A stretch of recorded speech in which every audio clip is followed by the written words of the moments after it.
Hi friends, ಇವತ್ತಿನ video ಮೂಲಕ instant ಆಗಿ ತುಂಬಾ ಸುಲಭವಾದ ವಿಧಾನದಲ್ಲಿ ಪುಳಿಯೋಗರೆ ಪೌಡರ್ ಯಾವ ರೀತಿ ಮಾಡೋದು ಅಂತಂದ್ಬಿಟ್ಟು ತೋರಿಸ್ಕೊಡ್ತಾ ಇದ್ದೀನಿ.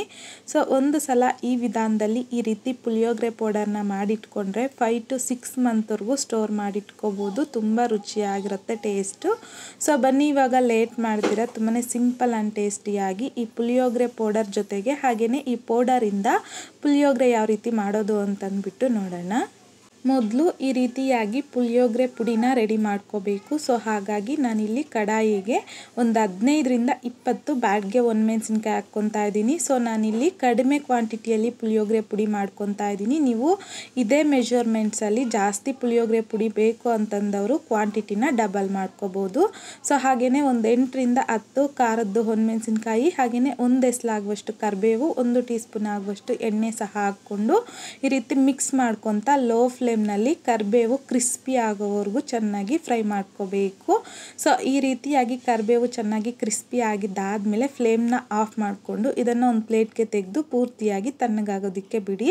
ಈಗ ಅದೇ ಕಡಾಯಿಗೆ 1 ಟೇಬಲ್ ಸ್ಪೂನ್ ಆಗುವಷ್ಟು ಕಡಲೆಬೇಳೆ, 1 ಟೇಬಲ್ ಸ್ಪೂನ್ ಆಗುವಷ್ಟು ಉದ್ದಿನಬೇಳೆ ಹಾಕ್ಕೊತಾ ಇದ್ದೀನಿ. ಸೊ ಮೊದಲು ಕಡಲೆಬೇಳೆ ಉದ್ದಿನಬೇಳೆ ಸ್ವಲ್ಪ ರೋಸ್ಟ್ ಮಾಡ್ಕೋಬೇಕು. ಸೊ ಈ ರೀತಿಯಾಗಿ ಕಡಲೆಬೇಳೆ ಉದ್ದಿನಬೇಳೆ ಸ್ವಲ್ಪ ಲೈಟಾಗಿ ಕಲರ್ ಚೇಂಜ್ ಆಗಿದ್ದಾದಮೇಲೆ 2 ಟೇಬಲ್ ಸ್ಪೂನ್ ಆಗುವಷ್ಟು ಧನಿಯಾ ಕಾಳನ್ನು ಹಾಕ್ಕೊತಾ ಇದ್ದೀನಿ. ಹಾಗೆಯೇ 1 ಟೇಬಲ್ ಸ್ಪೂನ್ ಆಗುವಷ್ಟು ಬ್ಲ್ಯಾಕ್ ಎಳ್ಳು ಹಾಕ್ಕೊತಾ ಇದ್ದೀನಿ. ಇನ್ ಕೇಸ್ ನಿಮ್ಮ ಹತ್ರ ಬ್ಲ್ಯಾಕ್ ಎಳ್ಳಿಲ್ಲ ಅಂತಂದರೆ ವೈಟ್ ಎಳ್ಳನ್ನೇ ಸಹ ಹಾಕ್ಕೋಬೋದು. ಹಾಗೆಯೇ ಒಂದು ಅರ್ಧ ಟೀ ಸ್ಪೂನ್ ಆಗುವಷ್ಟು ಕರಿಮೆಣಸು, 1 ಟೀ ಸ್ಪೂನ್ ಆಗುವಷ್ಟು ಜೀರಿಗೆ, 1/4 ಟೀ ಸ್ಪೂನ್ ಆಗುವಷ್ಟು ಮೆಂತ್ಯ, ಅರ್ಧ ಟೀ ಸ್ಪೂನ್ ಆಗುವಷ್ಟು ಸಾಸಿವೆ, ಹಾಗೆಯೇ 2 ಟೇಬಲ್ ಸ್ಪೂನ್ ಆಗುವಷ್ಟು ಒಣ ಕೊಬ್ಬರಿನ ಸಣ್ಣದಾಗಿ ಕಟ್ ಮಾಡಿಬಿಟ್ಟು ಹಾಕ್ಕೊತಾ ಇದ್ದೀನಿ. ಹಾಗೆಯೇ 1 ನಿಂಬೆ ಹಣ್ಣಿನ ಸೈಜ್ ಆಗುವಷ್ಟು ಹುಣಸೆಹಣ್ಣು ಹಾಕ್ಕೊತಾ ಇದ್ದೀನಿ. ಸೊ ನನಗಿಲ್ಲಿ ಹುಣಸೆ ಹಣ್ಣದು ಸ್ವಲ್ಪ ಡ್ರೈ ಆಗಿದೆ. ಇನ್ ಕೇಸ್ ನಿಮಗಿಲ್ಲಿ ಹುಣಸೆ ಹಣ್ಣು ಅನ್ನೋದು ಸ್ವಲ್ಪ ಸಾಫ್ಟ್ ಆಗಿತ್ತು ಅಂತಂದರೆ ಬಿಸಿಲಲ್ಲಿ ಒಣಗಿಸ್ಬಿಟ್ಟು ಆಮೇಲೆ ನೀವಿಲ್ಲಿ ಹುಣಸೆ ಹಣ್ಣು ಹಾಕಿ ಈ ರೀತಿಯಾಗಿ ಲೋ ಫ್ಲೇಮ್ನಲ್ಲಿ ಚೆನ್ನಾಗಿ 1-2ರಿಂದ 3 ನಿಮಿಷ ರೋಸ್ಟ್ ಮಾಡ್ಕೋಬೇಕು.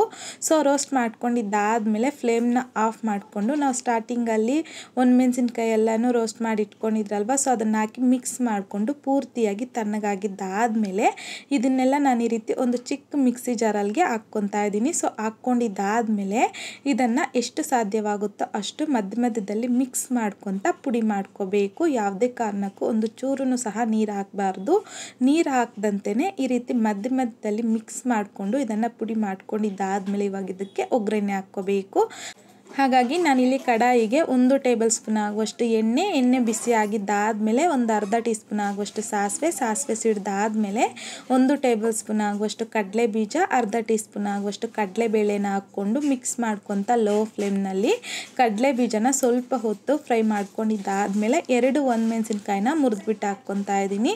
1 ಎಸ್ಲಾಗುವಷ್ಟು ಕರಿಬೇವು, ಹಾಗೆಯೇ ಸ್ವಲ್ಪ ಹಿಂಗು ಹಾಕ್ಕೊತಾ ಇದ್ದೀನಿ. ಹಾಕ್ಕೊಂಡಿದ್ದಾದಮೇಲೆ ಲೋ ಫ್ಲೇಮ್ನಲ್ಲಿ ಮಿಕ್ಸ್ ಮಾಡ್ಕೊತ ಕರಿಬೇವು ಕ್ರಿಸ್ಪಿ ಆಗೋವರೆಗೂ ಫ್ರೈ ಮಾಡ್ಕೊಂಡಿದ್ದಾದಮೇಲೆ 1 ಟೇಬಲ್ ಸ್ಪೂನ್ ಆಗುವಷ್ಟು ಒಣ ಕೊಬ್ಬರಿನ ಈ ರೀತಿ ಸಣ್ಣದಾಗಿ ತುರಿದ್ಬಿಟ್ಟು ಹಾಕ್ಕೊತಾ ಇದ್ದೀನಿ. ಹಾಕ್ಕೊಂಡಿದ್ದಾದಮೇಲೆ ಒಂದ್ಸಲ ಮಿಕ್ಸ್ ಮಾಡಿಕೊಂಡು ಪುಳಿಯೋಗರೆ ಪುಡಿ ರೆಡಿ ಮಾಡಿ ಇಟ್ಕೊಂಡಿದ್ರಲ್ವ, ಸೊ ಅದನ್ನು ಹಾಕ್ಕೊತಾ ಇದ್ದೀನಿ. ಹಾಕ್ಕೊಂಡಿದ್ದಾದಮೇಲೆ ಇದರಲ್ಲಿಗೆ 1 ಟೇಬಲ್ ಸ್ಪೂನ್ ಆಗುವಷ್ಟು ಬೆಲ್ಲ ಪುಡಿ ಹಾಕ್ಕೊತಾ ಇದ್ದೀನಿ. ಹಾಗೆಯೇ ಒಂದು ಅರ್ಧ ಟೀ ಸ್ಪೂನ್ ಆಗುವಷ್ಟು ಅರಿಶಿನ ಹಾಕ್ಕೊಂಡು ಲೋ ಫ್ಲೇಮ್ನಲ್ಲಿ ಜಸ್ಟ್ ಇದನ್ನೆಲ್ಲ ಮಿಕ್ಸ್ ಮಾಡ್ಕೋಬೇಕು.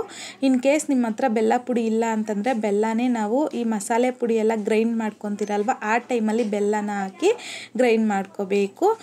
ಸೊ ಎಲ್ಲ ಹಾಕಿ ಮಿಕ್ಸ್ ಮಾಡ್ಕೊಂಡಿದ್ದಾದಮೇಲೆ ಈಗ ಫ್ಲೇಮ್ನ ಆಫ್ ಮಾಡಿಕೊಂಡು ಈ ರೀತಿಯಾಗಿ ಒಂದು ಪ್ಲೇಟ್ಗೆ ತಗೊಂಡು ಈವೆನ್ ಆಗಿ ಸ್ಪ್ರೆಡ್ ಮಾಡ್ಕೋಬೇಕು. ಸ್ಪ್ರೆಡ್ ಮಾಡ್ಕೊಂಡಿದ್ದಾದಮೇಲೆ ಇದು ಪೂರ್ತಿಯಾಗಿ ತಣ್ಣಗಾಗಕ್ಕೆ ಬಿಡಬೇಕು.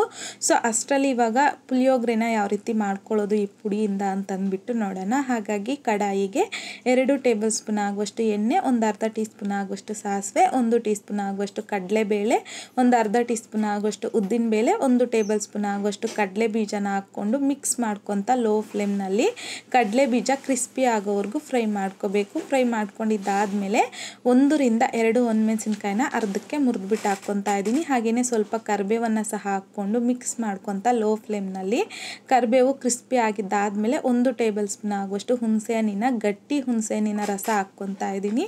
ಹಾಗೆಯೇ ರುಚಿಗೆ ತಕ್ಕಷ್ಟು ಸಾಲ್ಟನ್ನು ಹಾಕ್ಕೊಂಡು ಈ ರೀತಿ ಮಿಕ್ಸ್ ಮಾಡ್ಕೊತ ಲೋ ಫ್ಲೇಮ್ನಲ್ಲಿ ಫ್ರೈ ಮಾಡ್ಕೊಂಡಿದ್ದಾದಮೇಲೆ 2ರಿಂದ 3 ಟೇಬಲ್ ಸ್ಪೂನ್ ಆಗುವಷ್ಟು ನಾವು ಇನ್ಸ್ಟೆಂಟಾಗಿ ಈಗ ಪುಳಿಯೋಗರೆ ಪುಡಿ ರೆಡಿ ಮಾಡ್ಕೊಂಡ್ರಲ್ವ, ಸೊ ಅದನ್ನು ಹಾಕ್ಕೊಂಡು ಜಸ್ಟ್ ಮಿಕ್ಸ್ ಮಾಡಿಕೊಂಡ್ರೆ ಸಾಕು.